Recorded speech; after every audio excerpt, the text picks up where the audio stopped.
लोहगढ़ किला, सिया गोयल, केतन अग्रवाल और चेतन चौधरी। पिछले कई दिनों से चल रही इस मर्डर मिस्ट्री के पीछे रियलिटी क्या है?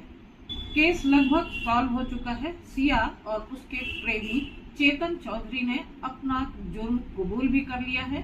जांच चल रही है। लेकिन सबसे ज्यादा गंभीर और सोचने वाली बात यहाँ पर यह है कि आए दिन इस तरीके के भयानक केस क्यों आ रहे हैं।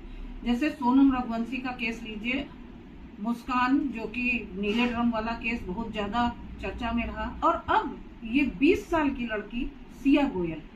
इस तरीके के केसेस में एक ध्यान देने वाली बात यह है कि इन सभी की उम्र 20 साल से 27 साल तक है। ये वो जेनजी है जिसने रिश्तों की परिभाषा सीखी है रील्स से, जज्बात सीखे हैं एआई से, कमिटमेंट और सहानुभूति केवल कैप्शंस में देखे हैं। जिम्मेदारियों को तो ये पीढ़ी कुचल कर निकल जाती है, और जहां पर अकाउंटेबिलिटी की बात आती है वहां से ये पीढ़ी 9, 2, 11 हो जाती है। नतीजा ये है कि प्यार नहीं वारदात कर रहे हैं। 30-30 सेकंड्स की जो रील्स होती हैं उनको भी देखने में 10-10 सेकंड में स्क्रॉल कर देते हैं। इसी से इनकी स्टेबिलिटी का अंदाजा लगाया जा सकता है। तो आखिर ऐसी खौफनाक वारदातें हो क्यों रही हैं?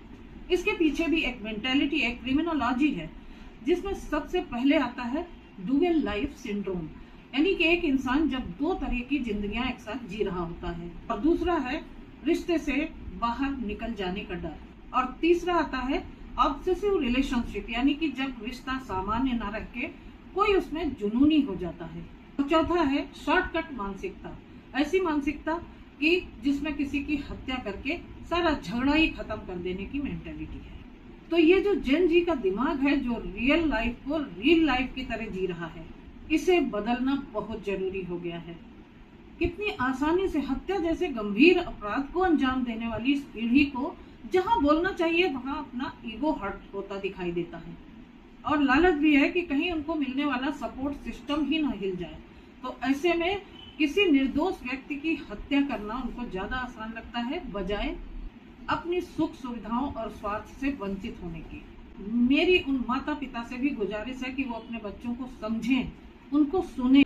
ओपन पेरेंटिंग के चक्कर में अकाउंटेबल पेरेंटिंग को ना भूलें। पुणे के किले से एक बेटा नहीं गिरा है, एक विश्वास गिरा, एक भरोसा गिरा है, एक इंसानियत गिरी है। और एक बहुत बड़ा सवाल यहाँ पर, गंभीर सवाल खड़ा हुआ है कि क्या स्वार्थ के आगे रिश्तों के कोई मायने नहीं है?